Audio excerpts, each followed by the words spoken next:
What's up, gangsters? Welcome to a new segment here on the Rube Goldberg channel called Storytime.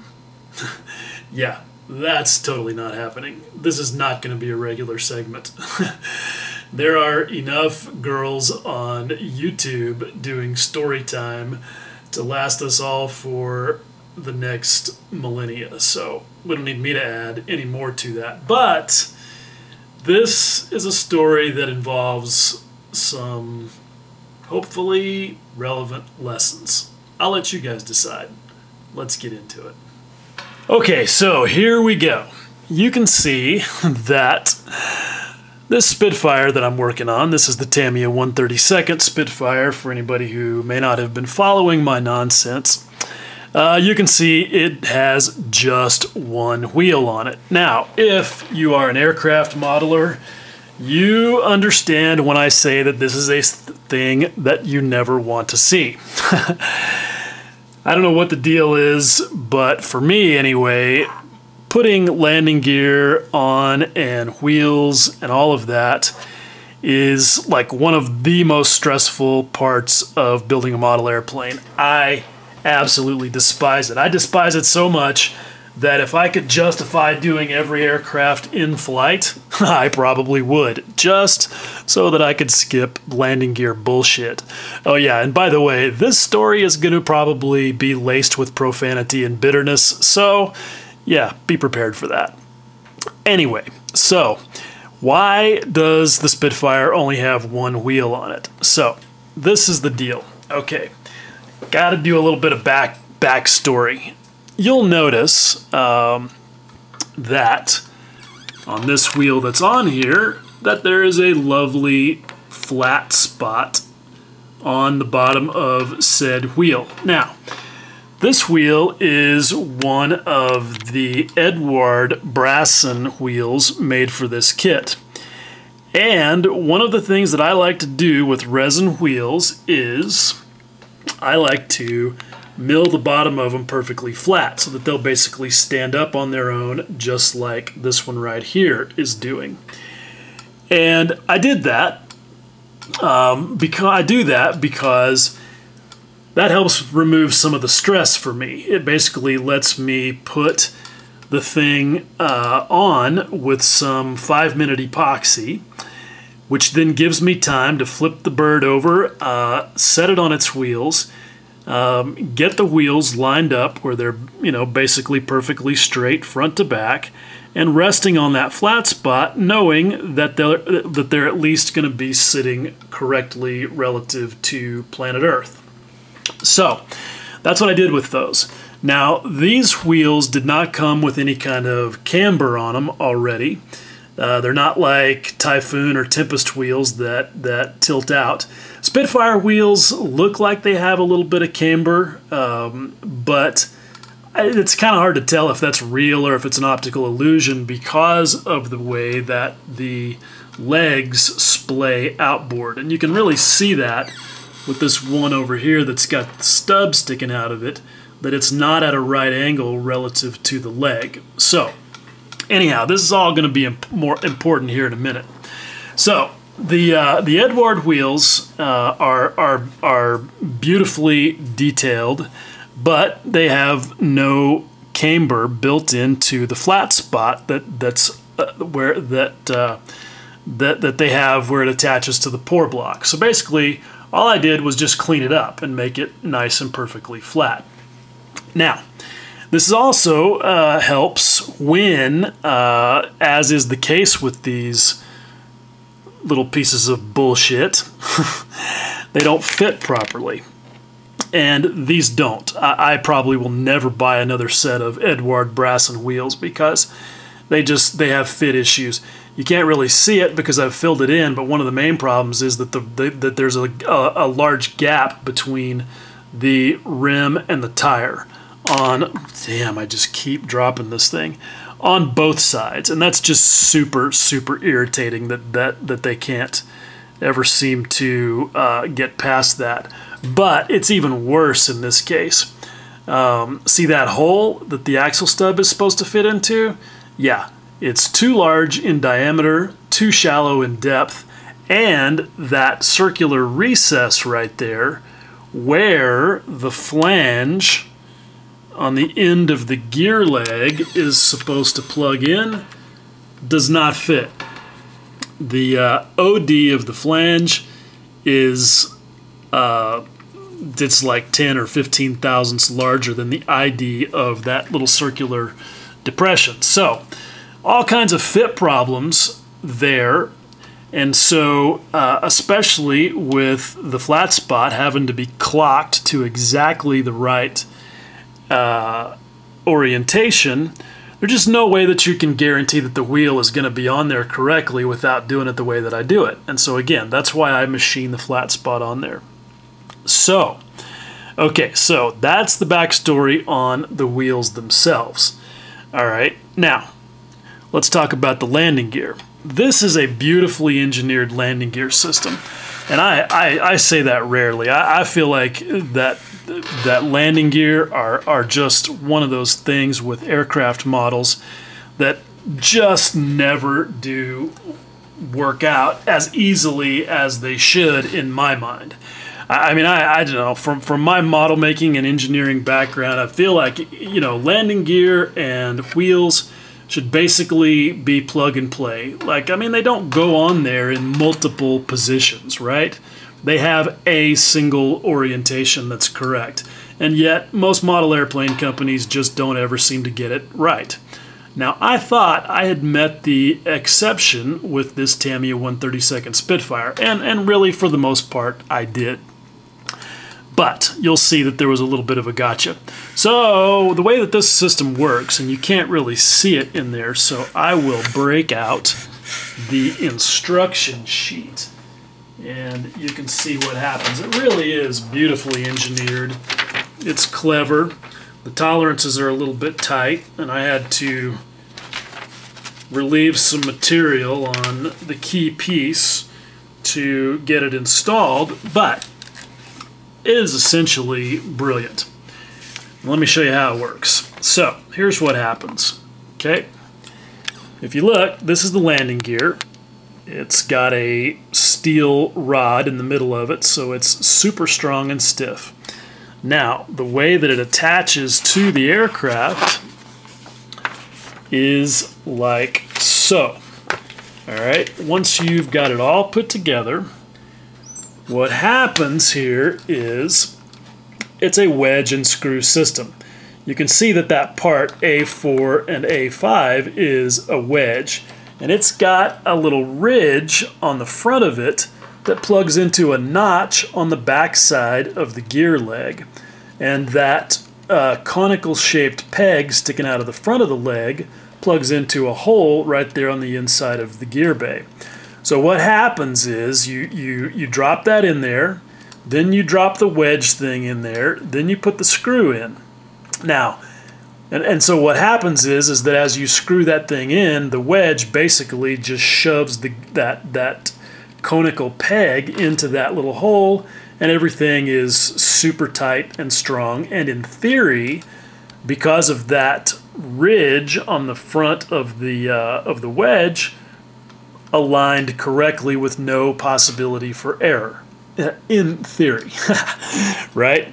And then, of course, they want you to put the magnet on the backside of that little B-2 bomber-shaped looking piece, so that, again, in theory, this is one of Tamiya's deals with their 132nd kits, you can pop that thing out, unscrew the screw, and switch to the gear up orientation with the other set of landing gear. Now, look, nobody in their right fucking mind ever does that. I don't know why Tamiya does it.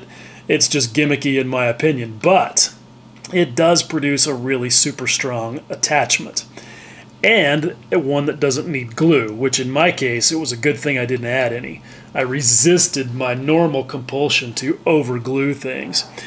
Anyhow, so once I got all of this screwed in, I just went on about my business. Didn't even bother really looking at the orientation of the legs because, hey, it has to be perfect, right? I mean, there's no way that it could be off at all because of the way that this works. That's my little camera effect there. Did you like that? That was pretty cool, huh? Anyway, so I put the legs in, got all happy with that, and then did my gluing operation. Now, this is really also a story of stupidity and just impatience on my part. So, and also a story of how sometimes the universe is basically shouting at you to stop what you're doing and think harder. But I'm getting kind of bullheaded, and I just really wanted to get these wheels glued on there. This was the tube of 5-minute epoxy that I pulled out of my drawer, and I thought, nah, it's been in there for a while, but look how far the little plungers are sticking out. Should still be good, no problem. Well, it was all clogged up. Like, so clogged up that I had to resort to that level of stubbornness, chop off the entire end of the thing with my old shitty Xuron clippers just to get a little bit of the magic stuff out of the tubes.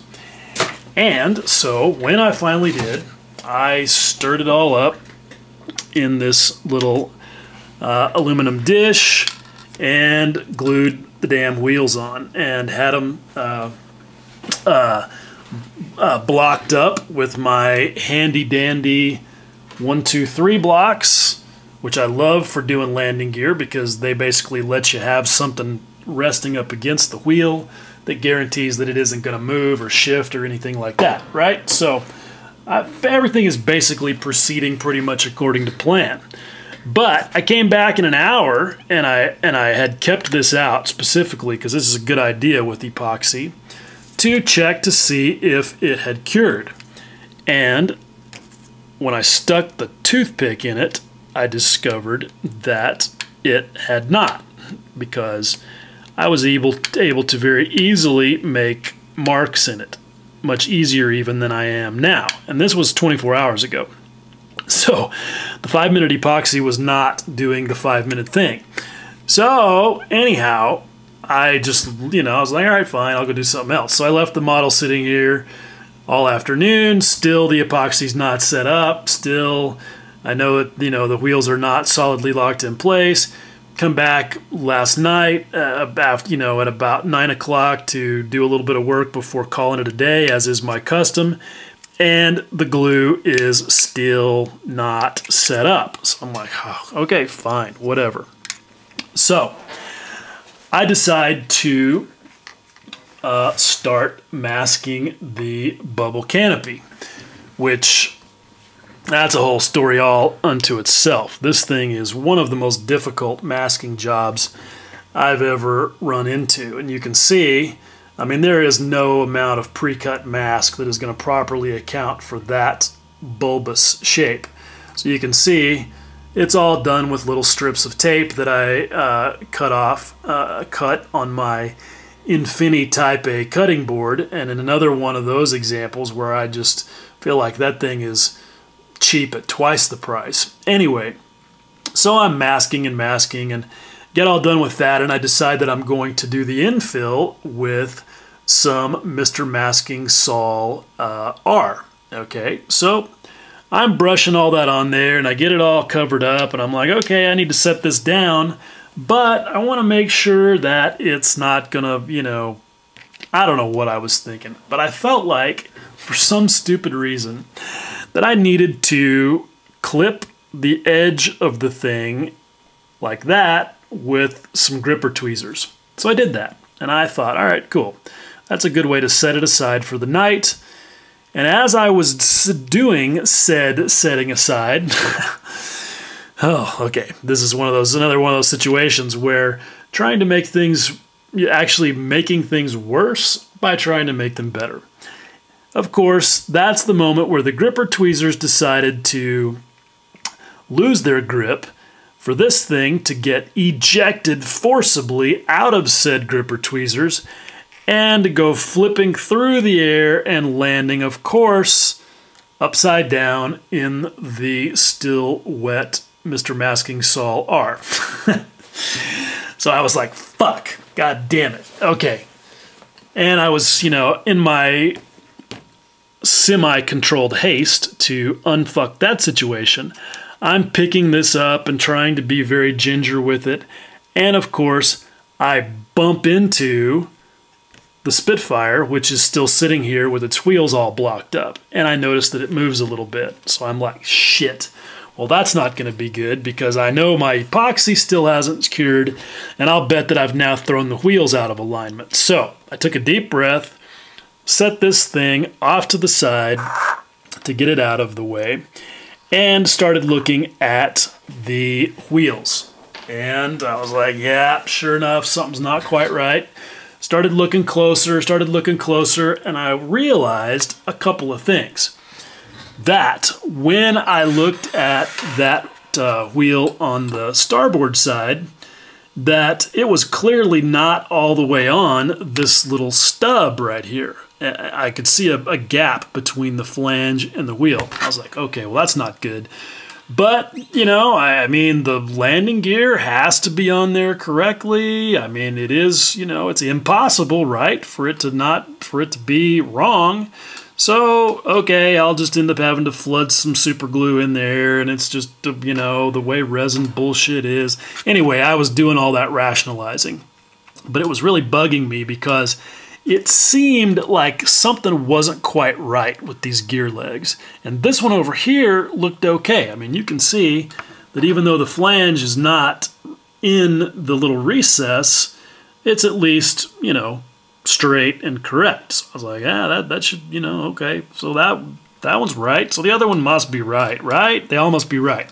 Anyway, I was still bugged about it. So I went in and looked at my reference photos, and I was like, yeah, sure enough, you know, these Spitfire legs should be splayed out a little bit. And even if the wheel is, you know, plumb to the earth, it's going to look like it's got some camber because of the, you know, anyway. So I went to bed. Woke up about 5 o'clock this morning just laying there furious because I'm thinking, okay, something is clearly not right here, and it must be Edward's fault because they've got these other issues with these wheels, and they should have put some camber on them, and they didn't, and I'm like pissed off, and in my mind I'm writing my angry rant post about how terrible this Edward stuff is, and thinking about how I'm going to yank these wheels off of here because I bet the epoxy is still soft. I'm going to put them back on my little Proxxon redneck milling machine and put a shim under it so that they're tilted over at an angle, and I'm going to mill them off, and I just hope I can do it without fucking up all my paint and weathering, and you know how all that goes, blah, blah, blah. So I get up at I couldn't sleep, so I get up early. I come straight in here to the workbench and immediately see that the epoxy, as you could see a minute ago, still not dry. So I'm like, sweet, that means I can get these wheels off of here easily. But fortunately, I did not just go yanking them off without having a good close look. And of course, that's when I realized, okay, yeah, this one wheel is still pretty much on there as correctly as it's possible under the circumstances. So why isn't this one? And I looked, and this leg was tilted over about 5 degrees to the inboard. And I'm like, what? That's not possible. That can't quite. There's no way that can happen. And I pushed on it, and it didn't move. I'm like, well, you know, what are you going to do? I mean, there's no way it can move, right? But clearly something was wrong. And I was like, okay, what am I going to do? I've got one wheel that looks like it's kind of okay. The other wheel that's not. I'm not going to mill an angle on the bottom of one and not the other. It just wasn't working. So I was like, what am I going to do? And I was poking at it.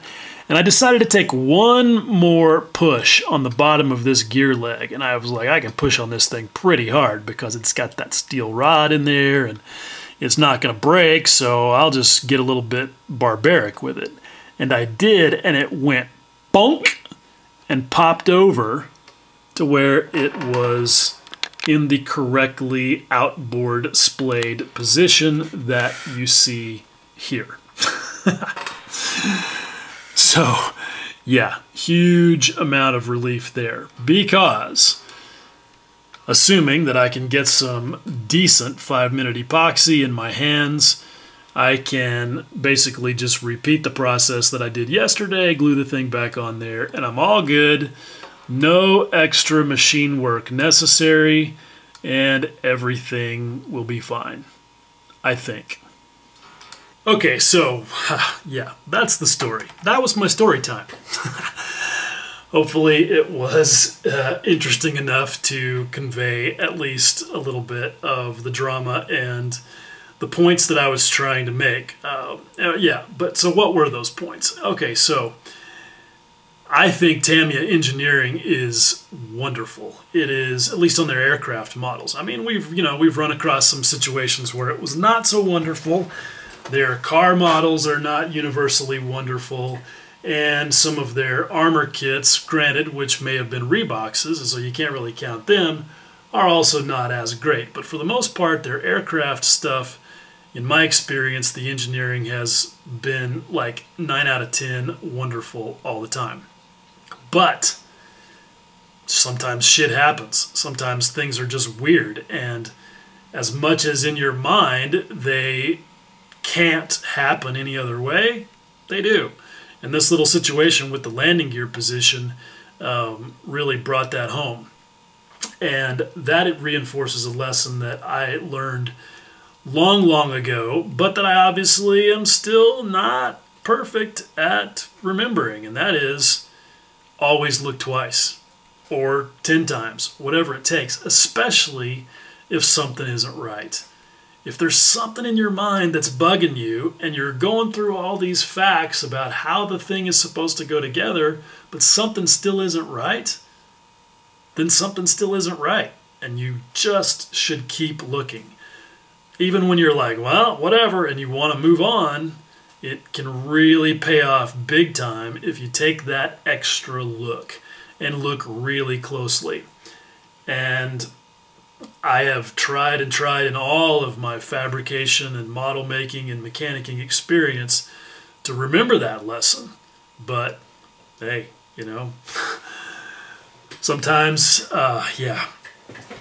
sometimes we just forget, and I'm bad about that because I get in forward progress mode and I just really want to keep moving, and I miss stuff. But this is one where I could have had a major disaster on my hands, or I could have made the situation far worse because I just didn't take the time to take that extra look.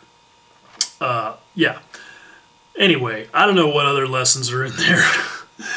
Probably one lesson I should learn right now is to not talk so much and tell shorter stories. So I will end this story time right here, and hope that whatever, you guys find some use in it. I don't know, whatever.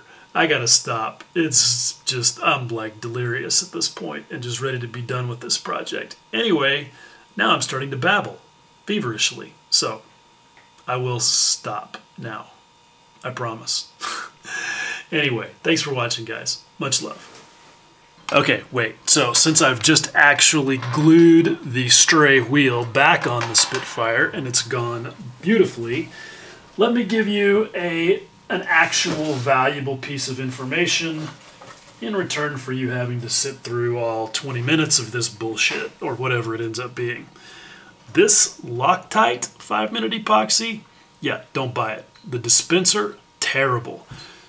When I pulled the cap off of it, as I said, totally had cross-contaminated and clogged up and was totally seized up. No good. So I found another dispenser of 5-minute epoxy in a different drawer. This JB Weld stuff, beautiful. Came out of the tube perfectly, and it's probably been sitting in that drawer even longer. And the reason is because they have a very clever, and I'm sure slightly more expensive, design for the stopper. It's got a little rubber gizmo inside of it that actually plugs the two holes from the tubes while still allowing the plastic end cap to rotate separately. It's great. It seals up beautifully, came off perfectly, outstanding. And I can tell from my little dish where I stirred it up that it is in fact already starting to cure. So there you go, some actual information.